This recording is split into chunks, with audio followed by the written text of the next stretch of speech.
The Fibber, Mcgee, and Molly Show.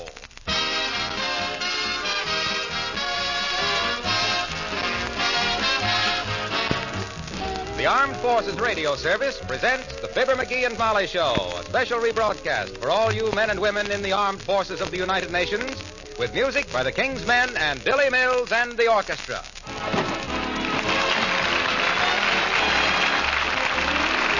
Billy Mills and the orchestra, and The More I See You.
The average U.S. male is never happier than when he is looking through the morning's delivery of the U.S. mail.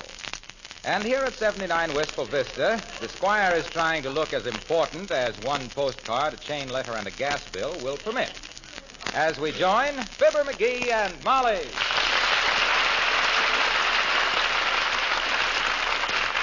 Who's the card from, dearie? A friend. What friend? I don't know. That's all the signature there is. A friend. Well, what does it say? It says, "Why don't you rake the leaves off your front lawn? Are you trying to make a slum of this neighborhood? Signed, a friend." Fine friend. Do you recognize the handwriting? It ain't hand-wrote. It's typewritten. I mean, it ain't hand-written. It's type... No, I mean, what I mean... I know what you mean. Yes, I know. Typewritten. And, while I believe that sending anonymous letters is a cowardly, cheap, and awful thing to do, why don't you rake the leaves off the lawn? Fertilizer. What? Why? I'm leaving them there intentionally. Let the snow cover them and let them rot. Next year we'll have the finest lawn in the neighborhood. Fertilizer. Well, yes, there's that. And then, too, if you let those leaves lie there a few thousand years, you'll have a ton of coal. What are those two letters? I haven't opened them yet. This one's kind of heavy. I wonder what... Oh, my goodness, a chain letter. What's the other one? Well, let me see here.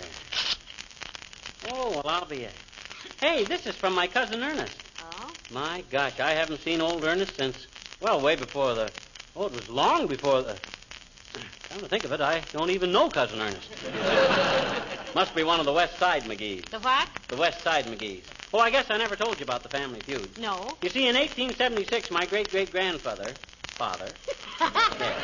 My great-great-grandfather, Patrick Henry Mcgee, he got accidentally locked in the smokehouse for 3 days, you see. And when he got out, he was so dark, my great-great-granduncle, Macintosh Mcgee, smacked him with an axe thinking he was an Indian, see.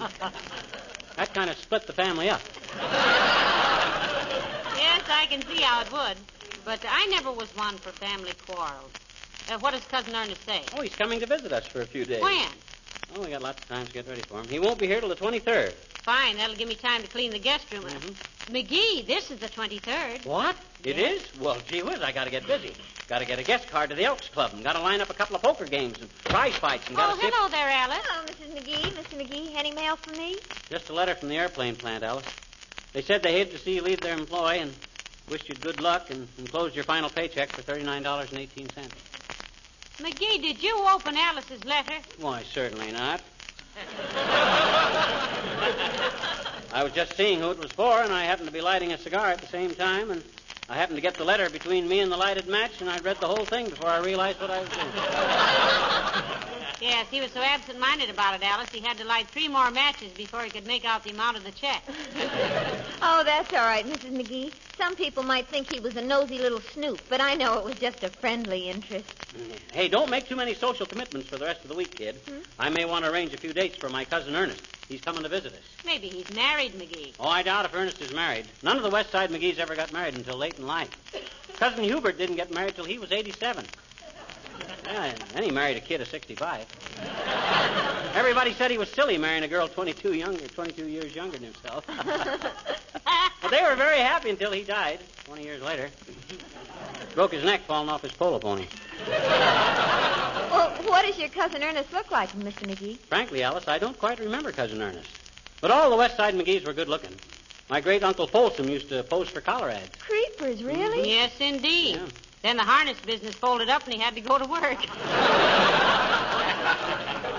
You keep a few evenings open this week, Alice. I think you'll like Cousin Ernest. If he's like the rest of them West Side McGees, he'll keep you out dancing till the cows come home. I used to go with a boy like that. He kept me out dancing till the cows came home and then got sore because I wouldn't help him with the milking. Well, he'll probably be here by dinner time, Alice. And you can meet him then. Oh, that'll be super, Mrs. McGee. Gee, I hope he's tall and handsome with lots of money. Oh, what am I saying? What do I care how tall or handsome he is? Well, goodbye now. I'll go upstairs and check over my engagement book.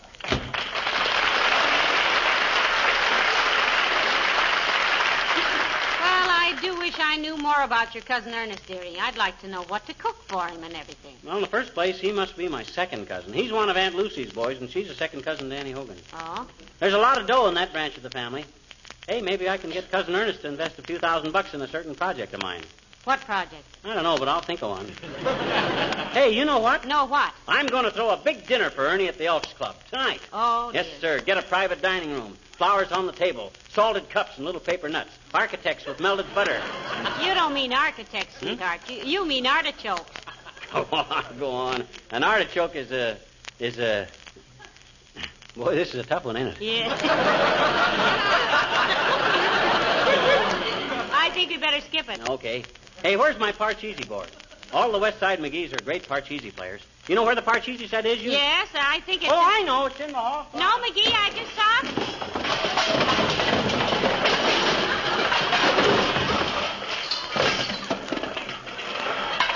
Upstairs on the table in the hall. Incidentally, remind me to straighten out that closet one of these days.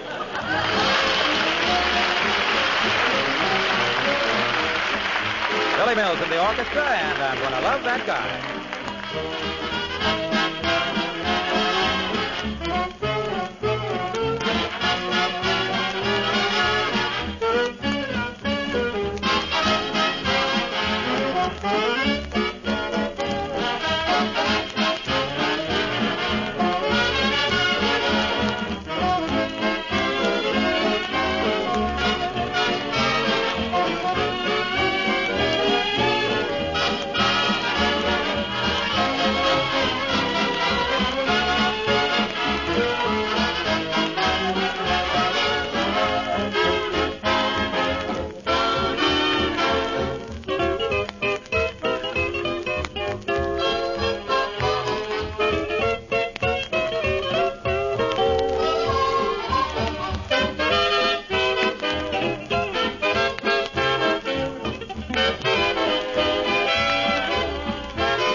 Did you ever get in touch with the Elks Club, McGee? Yep, they're going to fix up the private dining room for me. Going to have squab, corn on the cob, architects with melted butter, Artichokes with melted butter, and crepe Suzettes for dessert. Isn't squab pretty expensive? The chef is a friend of mine. He's giving me a special rate. He raises homing pigeons, and they lost their last 6 races. Hey, what are crepe Suzettes? 4-alarm pancakes. Oh. Who are you inviting to this clam bake, dearie? Oh, just a few ultimate friends. Mayor Latrivia, Alice Darling, Doc Gamble, Wilcox, Old Lady Carstairs. And you, of course. Well, thank you. It's nice to be numbered among your intimate friends. I'd hate to think we'd just been casual acquaintances all these years. Oh, I gotta have you there. Somebody's got to insist that I make a speech. Right after the dessert, you say, I think we ought to have a few words from our host. Okay. Then I kind of blush, and everybody will applaud, and then I'll get up, kind of bashful, and make a brief speech. An hour and a half or so. I got it all wrote out. Well, it'll be worth the entire expense of this thing to see you blush, McGee. Oh, that's easy if you know how. Just hold your breath a few minutes, then as you let... Come in. Oh, hello, Dr. Gamble. Hello, Molly. And how are you, egghead? Fine, butcher boy, fine. Hey, Doc, what are you doing tonight? What I usually do, make my rounds at the hospital, answer a few phone calls about whether or not it's all right to eat lobster and ice cream at the same meal, conduct my regular classes for amateur fathers in baby burping, then go to bed for a well-earned rest, which I won't get because some dimwit picks the hour of 4 a.m. to light a match to look into his gas tank. Well, is it all right to eat lobster and ice cream at the same meal, Doctor? It is a matter for individual research, my dear. I've done it and loved it, but I happen to have a digestive apparatus designed by the Bethlehem Steel Corporation. The reason I asked what you were doing tonight, Pasteur, I'm having a special dinner at the Elks for my cousin Ernest. I'd like to have you there. Not on account of your personality, but just in case somebody chokes on a bone. Thank you, my boy. I'll be there if I can make it. Fine. Don't get annoyed if I'm called away in the middle of the salad course to usher a new little vital statistic into the world. Have I met Cousin Ernest? No, and neither have we, Doctor. He's coming to visit us for a few days. Oh, well, it'll be nice to meet him, particularly if he hasn't... I'll get it. 79 Wistful Vista, Molly McGee speaking. Who? Yes, he's right here. For you, Doctor. Thanks. Gamble speaking. Who? Oh, yes. Well, I'll be right over and take care of it. Just don't worry about it. Yes, right away. You'll excuse me, folks. I've got to make an emergency call. Oh, something serious, Doc? Yes, I've got to show a woman how to remove stains from a rug. Well, that's an unusual thing to ask a doctor, isn't it? No, that was Mrs. Staines calling. Her husband's pie-eyed again. See you at the Elks, McGee.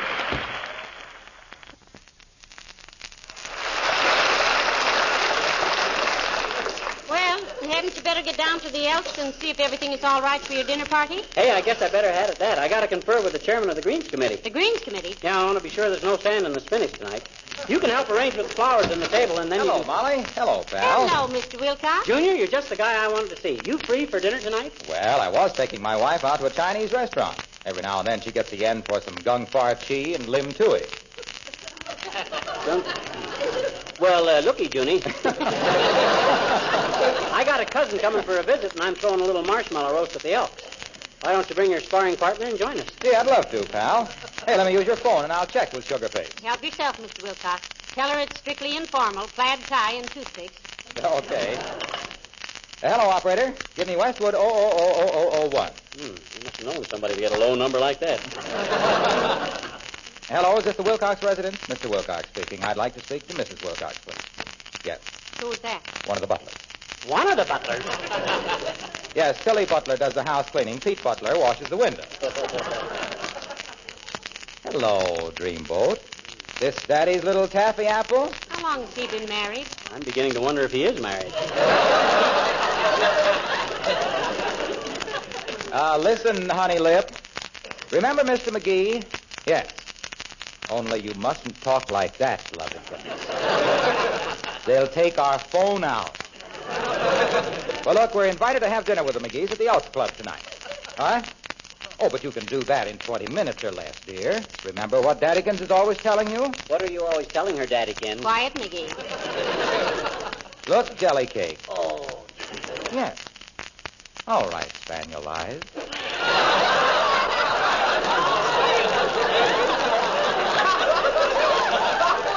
Goodbye. What? Oh, you know I do. Goodbye. She knows you do what, Mr. Wilcox? Have my umbrella with me. What time at the Elks Club, pal? About 7:15, Wayne. She will come to dinner with us, Mr. Wilcox. Oh, sure. She said she was all set for some gung far chi and some lim tui, but she'd be glad to come. What the Sam Hill is gung far cheese and lim tui? Ham and eggs. Oh, See you at 7:15, pal. So long, Al.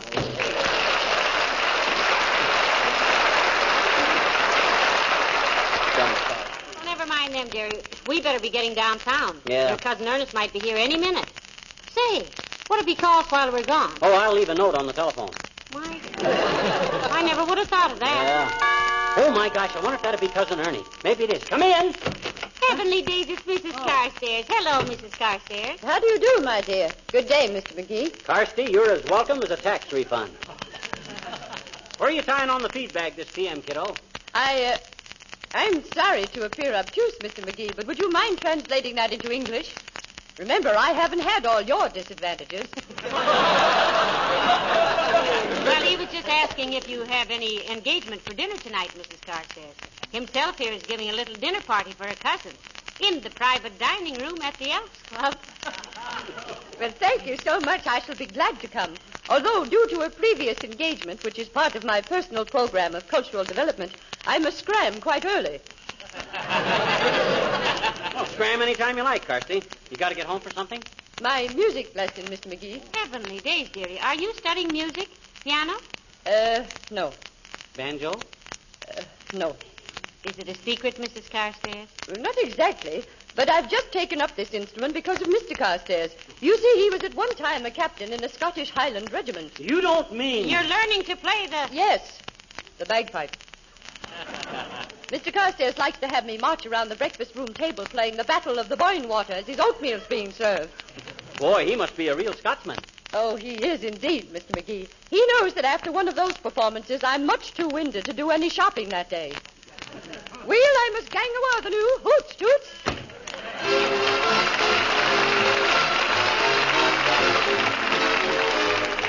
The King's Men sing A Kiss Goodnight. Oh, question, when it's time to part and the good night starts, why is it always like this? Is there a reason why every scheming guy wants it to end with a kiss? Answer, a kiss goodnight is all right. But remember this, that a kiss goodnight leads to another kiss. A kiss goodnight with a hug real tight is nothing short of bliss. And a kiss goodnight leads to another kiss. It's an old custom for a boy and a girl to embrace in some secluded place. Even Mr. Cupid never could be quite so stupid as to turn about face. So it just ain't right to kiss goodnight and stop at 3 or 4. Call the kiss goodnight leads to a dozen or more. Now, osculation being what it is today, it looks very much as though it's here to stay. The question is, brother, are you getting your share? The answer is you'll never get anywhere till you try. Try, try. One kiss goodnight is all right. But remember this, that a kiss goodnight always means 3 or 4, 5, 6, 7, 8, 9, 10, 11. No ceiling on that old feeling. So start tonight to kiss. Good night, good night, good night, good night, good night. Good night.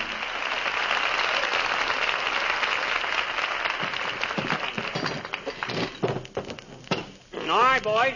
We need one more chair on this side of the table. Yeah, that's it. Hey, Joe, that second place on the left there hasn't got any butter knife. So what? He won't have any butter. Oh, okay. Well, how does everything look, Molly? Very handsome, McGee. Who arranged that floral centerpiece? I did. You like it? Why, it's beautiful. Those are lovely roses. Yeah. Artificial ones would have been prettier, but there's a paper shortage, and I had to get real ones. Hey, Joe, how about ashtrays? Oh, forget it. Everybody stubs out their butts in the coffee saucers anyway. Okay. Now, let me see. I wish I knew what kind of cigars Cousin Ernest smokes. I'd get a couple of boxes. Look, dearie, I don't want to be a damp Afghan, but, aren't you going a little overboard for a cousin you never saw? Nothing is too good for a McGee, Snooky. By George, if I can't welcome my own blood cousin and such... Hey, Joe, Yeah? what kind of wine you serving with the fish course? There ain't any fish course. What kind of wine would you serve if we had a fish course? Applejack. My choice, exactly. I want to do this thing right, Molly. After all, Cousin Ernest may be a kind of a corner-seer. Incidentally, isn't it about time you were hearing from Cousin Ernest if he's coming? Oh, didn't I tell you? Doc Gamble said he'd pick him up at the station. Oh, how will Dr. Gamble know him? Well, Doc's wearing a carnation in his buttonhole. Oh? That way, Cousin Ernest will Hey, Joe, Now what? we going to have a bus boy tonight? Yeah, but he'll be a little late. How come?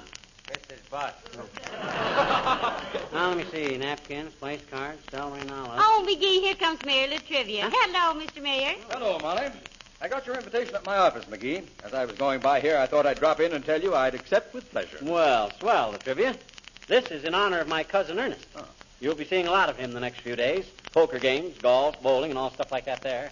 We're going to have broiled squab, Your Honor. You like squab? Oh, very fond of it, Mrs. McGee. Didn't have much of that stuff in the Solomon Islands. Eh, Latrivia? Yes, but we called it by the native term, What was that, Mr. Mayor? spam.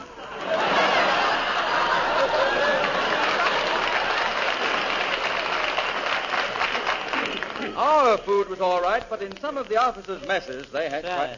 Some of the what, Latrivia? In some of the officers' messes, they had... Isn't that just sour grapes, Mr. Mayor? Isn't what just sour grapes, Mrs. McGee? The fact that you weren't allowed to eat with the officers don't give you any right to call their food a mess, does it? It is not sour grapes. Mess is the correct term for the officers' dining room. Well, even sweet grapes can make quite a mess, I'll say that, Yeah. but you'd think the officers would be a little more fussy than to make a mess in their own... They didn't make a mess. It was a mess. Well, who made it? It's always a mess. I mean, in the service, the eating quarters are always a mess. Because Now, just a darn minute. Just because you're in civics You now... listen to me, McGee. You're always getting me into one of these verbal brawls. But by George... Boys. Stop that shouting, my goodness. I was merely saying, Mrs. McGee, that in an officer's mess... Well, why did they always serve grapes if it made such a mess? They didn't always serve grapes. They never served grapes. In the 3 years I spent in the Coast Guard, I never saw a grape. That's because you weren't an officer, I guess. Yeah. That's really what you're griping about, Latrivia, because you had to eat with the enlisted men. I'm not griping about anything. I mean, if the officers needed grapes, their mess was... If the officers mess, what I'm trying to tell you is that an officer's grape, I mean, if they made a mess,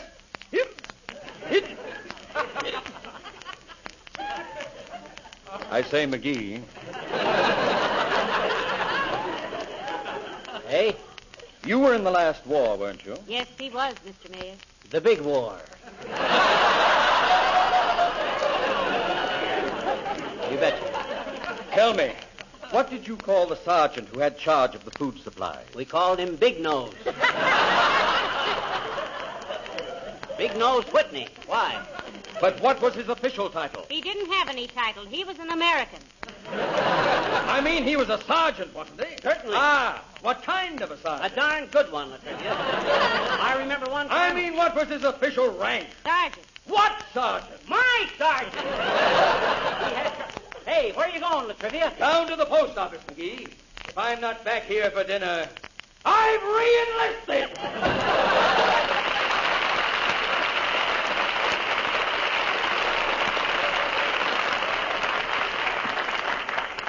Wonder why he was so interested in our mess sergeant.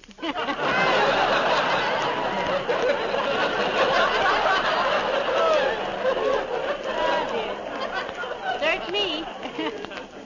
Frankly, I'm getting a little worried about your cousin Ernest. Oh, he'll be along any minute now. Doc Gamble will find him.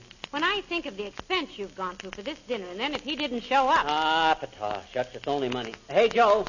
Yeah? Them squabs ready for the oven?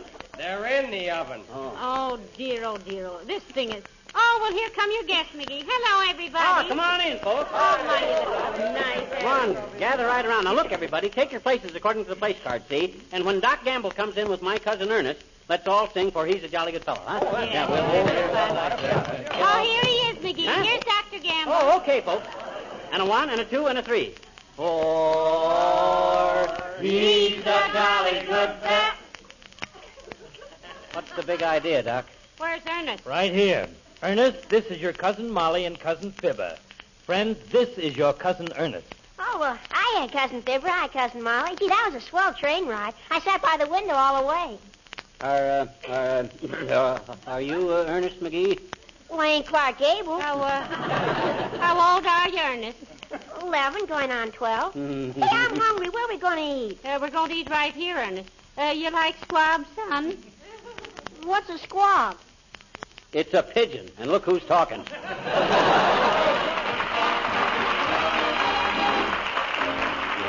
Billy Mills in the orchestra, and I'm beginning to see the light.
Wilcox speaking. This rebroadcast of the Fibber, McGee, and Molly Show is a presentation of the Armed Forces Radio Service.